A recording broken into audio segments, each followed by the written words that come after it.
So therefore, Dogdha Gopalanandana. Dogdha means the milkman is Krishna. And when you milk, you have to release the calf or the cow. Then the cow releases the milk into the udder. So Arjuna, who heard Bhagavad-gita from Krishna, he is the calf. Partho Vatsal Sudhir Bhokta. And the milk is Bhagavad-gita. So therefore Bhagavad-gita is like the essence of all the Upanishads, which are the topmost Vedic literatures. Upanishads are called Vedanta, which means the ultimate knowledge of the Vedas. And Gita is like the essence of those Upanishads, because Upanishads are hundreds in number.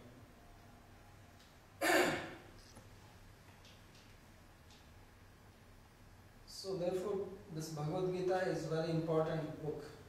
And interesting thing is that it begins with the chapter which is called the Yoga of Dejection, which means that this dejection which most of us face in our life once in a while, because we all have desires, we all work to fulfill our desires, and when our desire is not fulfilled, then we feel unhappy or sad. And sometimes if we lose complete hope, because if we still have hope, then we work. But if we give up hope that I will never be successful, then what happens? Person becomes completely depressed. And in that depressed state, one does not want to function anymore. But a person who is depressed, you see that his head is down, and when the body structure changes, doesn't breathe properly. A person who is in depression will not have deep breath. He will have very shallow breath, cannot even sit straight, cannot walk straight, because it even influences the body. Our body becomes influenced by the state of our mind. So then, usually then when people are in an unhappy state, then they find some solution. And sometimes people take to some entertainment, take to drugs. But Bhagavad-gita says that this state of displeasure or sadness or depression is not meant that you forget it. Usually we try to forget, we try to numb our senses by taking some drugs or some entertainment. Entertainment means you are trying to forget the situation. Same with the drug. If you take a drug, then you alter your consciousness, which means you forget the problem which you are facing. But that is not going to solve the problem. When you come out from the influence of your drug or your entertainment, then you have to again face the same problem. So therefore Krishna, he gives another solution to it. And his solution is to rise above it. And therefore he calls it as Yoga of Dejection. That this state of depression should become a means itself to go beyond it. And as I said earlier, that everything here has two faces. Anything which gives you depression can also make you strong. So just like when you go to gym and you exercise, so then what happens when you exercise? Then your muscles pain. And when the muscles pain, then only they become strong.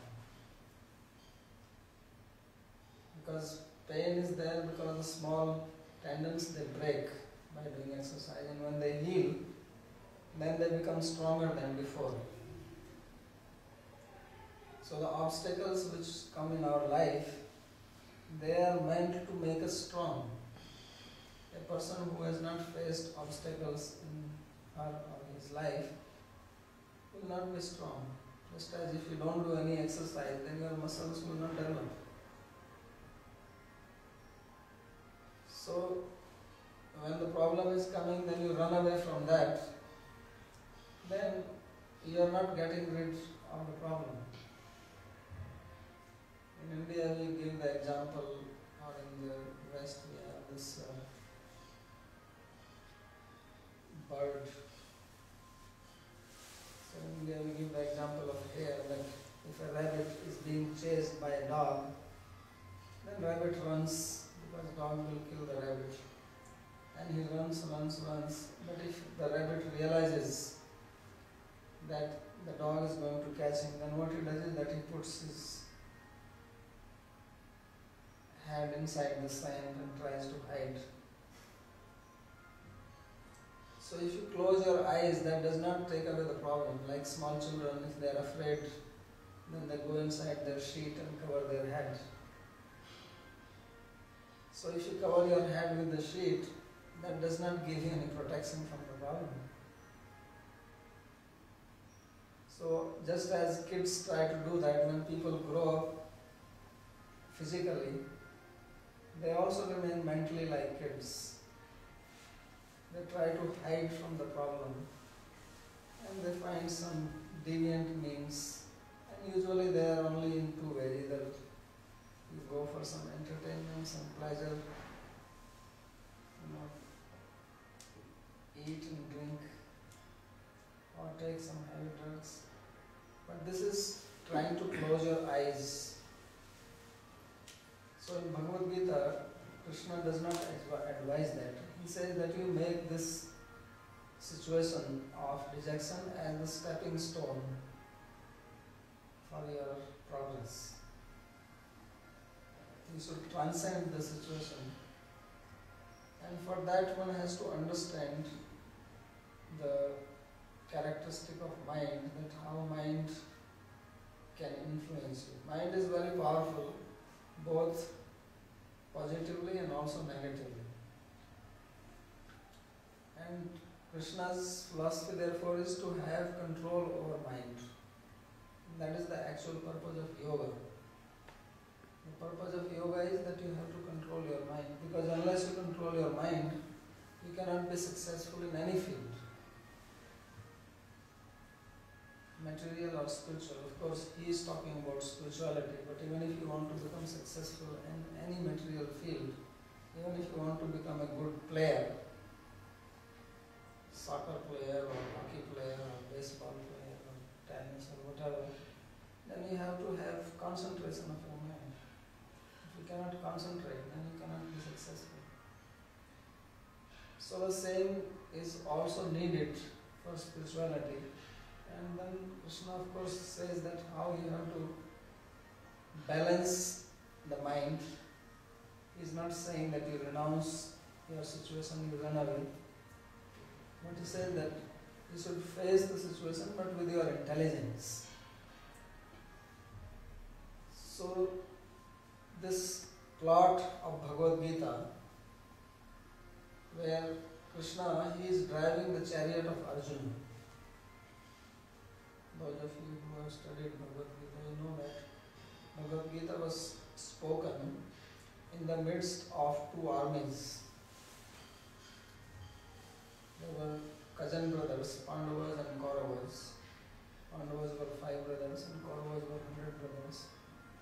And they were having some contention because the Kauravas, they have illegally taken away the kingdom of the Pandavas. And Pandavas, they wanted their kingdom back.